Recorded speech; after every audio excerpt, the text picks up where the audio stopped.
시편 51편 말씀을 계속 살펴보고 있는데요.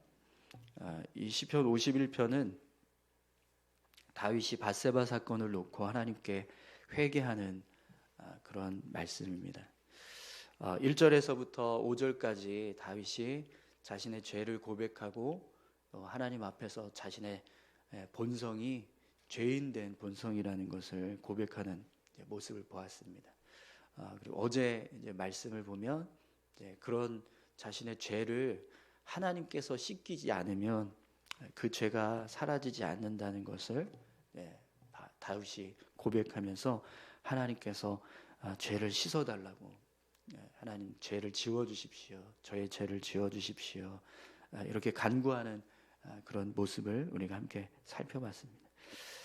네, 여러분, 우리가 하나님 앞에서 죄인으로 있을 때 죄인된 우리에게 세 가지 은혜가 없습니다. 죄인으로 사는 우리의 마음 가운데는요, 세 가지 은혜가 전혀 존재하지 않습니다. 그래서 하나님 앞에서 다윗이 그것을 알고 다시 한번 하나님 앞에 이 세 가지 은혜를 회복해 달라고 간구하는 모습을 오늘 말씀을 통해서 보게 됩니다. 어떤 은혜가 우리 안에 없는가, 우리가 죄인으로 살아갈 때 어떤 모습이 우리 안에 없는가, 우리가 그것을 좀 같이 함께 살펴보길 원하는데요. 어제도 잠깐 말씀드렸지만 우리가 하나님 앞에서 이제 회개하고 우리 마음이 이제 비워졌을 때 그 비워진 마음에 다시 하나님의 은혜가 채워져야 우리의 심령이 온전하게 회복될 수 있다라고 그렇게 말씀을 드렸잖아요.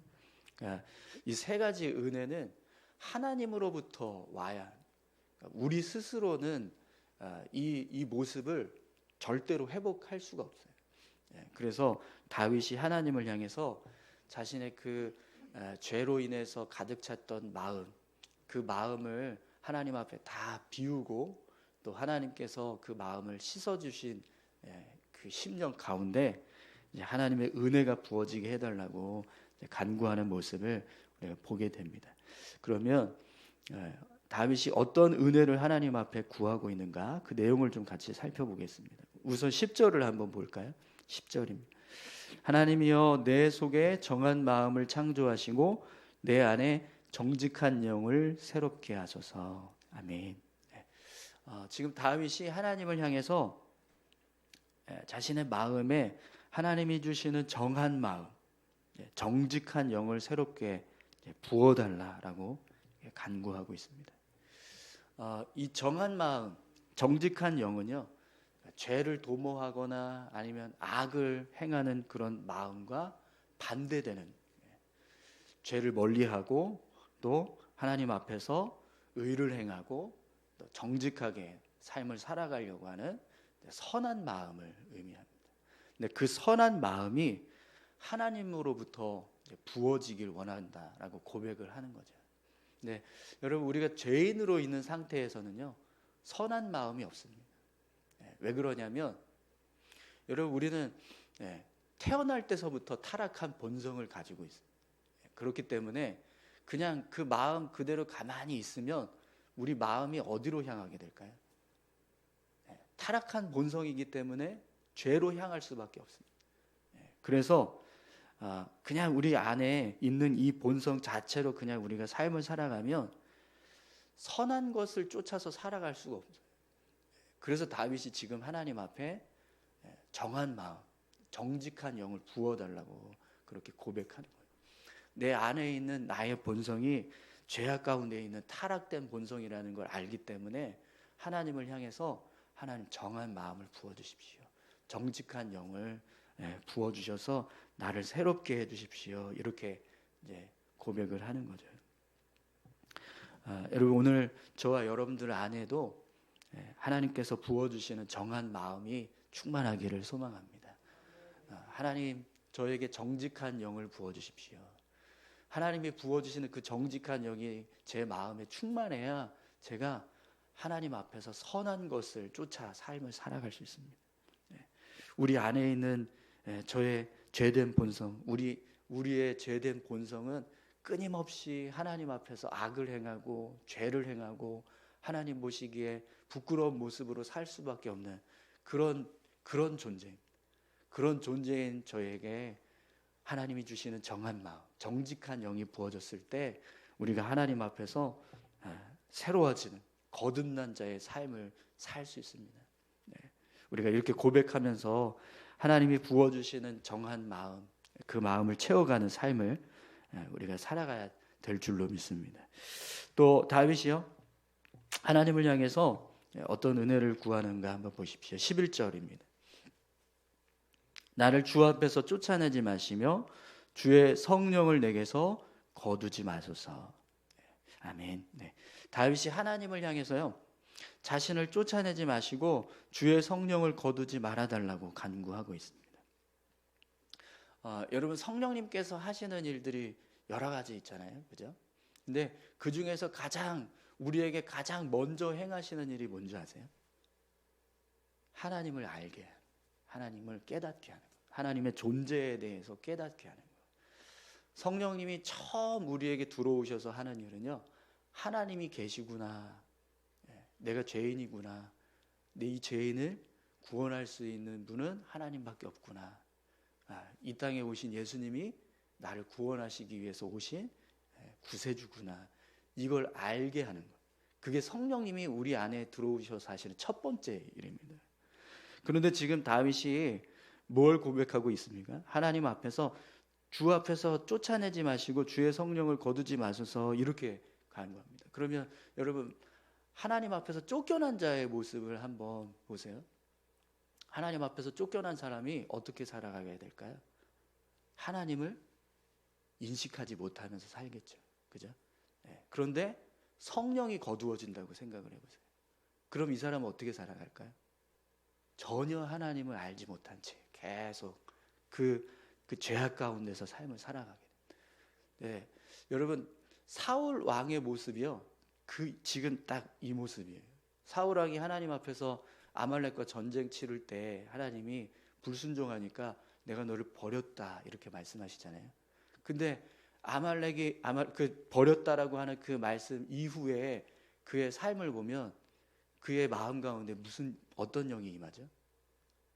악령이 임하잖아요, 그죠? 사울 왕의 모습은요, 하나님 앞에서 버려져서 쫓겨난 거예요. 그런데 그 쫓겨난 그 마음 안에 악령이 부어지니까 사울 왕의 인생이 어떻게 끝납니까? 하나님 없이, 하나님 안에서 사는 것이 아니라 계속 범죄하면서 결국에는 하나님 앞에 심판받는 모습으로 끝납니다. 그러니까 지금 이 모습이 바로 주 앞에서 쫓겨나고 주의 성령이 거두어진 자의 모습이 되는 거예요. 근데 다윗이 자기가 밧세바 사건을 취했던 그 모습을 생각하면서 자신도 얼마든지 그렇게 하나님 앞에서 쫓겨나고 주의 성령이 거두어진 자로 살아갈 수 있다는 걸 아는 거예요. 그래서 하나님 앞에서 저를 쫓아내지 마시고 주의 성령을 저에게서 거두지 말아 주십시오, 이렇게 고백을 하는 거죠. 오늘 저와 여러분들의 심령에도요, 성령께서 함께 하시기를 원합니다. 하나님께서 성령을 우리에게 부어주셔서 우리가 그 성령을 통해서 하나님의 존재를 더 깊이 알고 또 하나님 앞에 더 가까이 나아가려고 하는 그런 마음들이 계속해서 우리 안에 생길 때 우리가 하나님 앞에서 바로 서게 되는 거죠. 오늘 다윗이 나를 쫓아내지 마시고 주의 성령을 거두어주지 마십시오라고 고백했던 것처럼 우리가 날마다 하나님 주님 앞에서 우리가 멀어지지 않기를 소망합니다. 하나님의 성령이 내 안에 충만하게 임하셔서 내가 더 하나님을 잘 알고 하나님을 의지하면서 살아갈 수 있기를 소망합니다. 이런 믿음의 고백이 우리가 날마다 고백해야 될 줄로 믿습니다. 마지막으로 여러분, 하나님을 향해서 다윗이 어떤 은혜를 구하는가 보십시오. 12절입니다. 주의 구원의 즐거움을 내게 회복시켜 주시고 자원하는 심령을 주사 나를 붙드소서. 아멘. 다윗이요, 자신의 마음에 구원의 즐거움을 회복시켜 달라고 말합니다. 그리고 자원하는 심령을 다시 부어달라고 고백하고 있습니다. 여러분, 죄인된 우리에게는요, 구원의 기쁨이 없습니다. 그죠? 구원의 기쁨은 죄를 용서받은 사람만 누릴 수 있는 은혜인 거예요. 그래서 지금 다윗이 하나님을 향해서 구원의 즐거움을 회복시켜 달라고 말하는 겁니다. 하나님 앞에서 자신이 죄를 고백하고 하나님의 은혜로 그 죄가 씻겨지기를 고백했던 이제 이런 참회자가 다시 하나님을 향해서 구할 수 있는 은혜는 구원의 기쁨입니다. 그죠? 그래서 구원의 기쁨을 다시 부어달라고, 구원의 즐거움을 내게 회복시켜 달라고 고백을 하는 거죠. 여러분, 구원의 즐거움이 있으세요? 네. 이럴 때는 아멘 크게 하셔야 됩니다. 네. 내가 구원받았다라는 사실 때문에 내 마음에 즐거움이 있고 내 마음에 기쁨이 있다. 그러면 우리가 삶을 살아갈 때요, 하나님 앞에서 어떻게 살아가냐면 자원하는 마음으로 삶을 살게 됩니다. 그죠?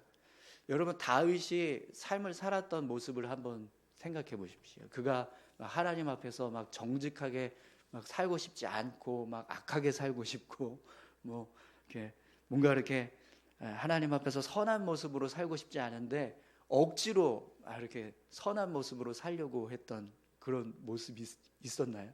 없었죠. 네.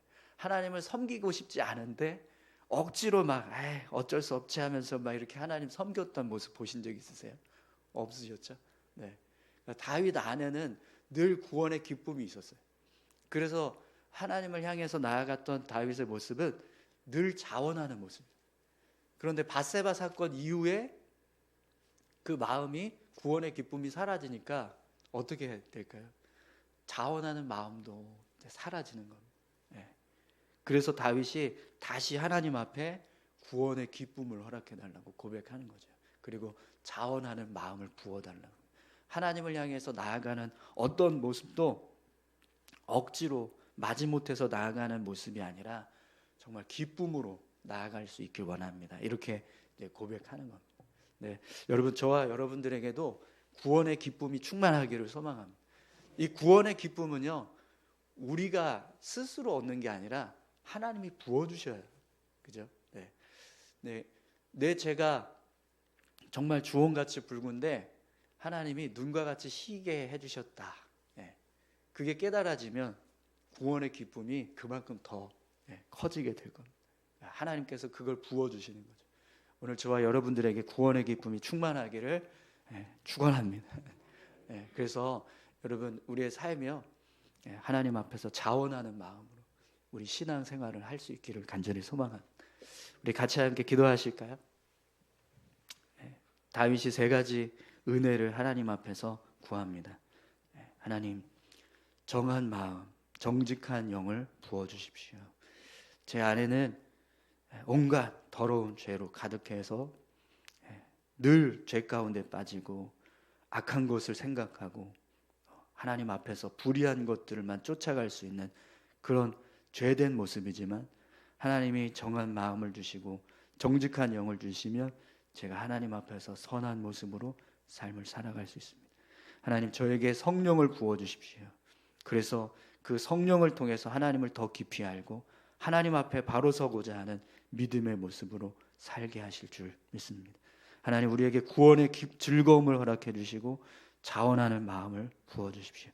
우리 이렇게 같이 함께 기도하기를 원합니다. 함께 기도하시겠습니다. 하나님 아버지, 감사합니다. 하나님, 죄인된 우리에게 세 가지 은혜가 없습니다. 선한 것을 쫓아갈 수 있는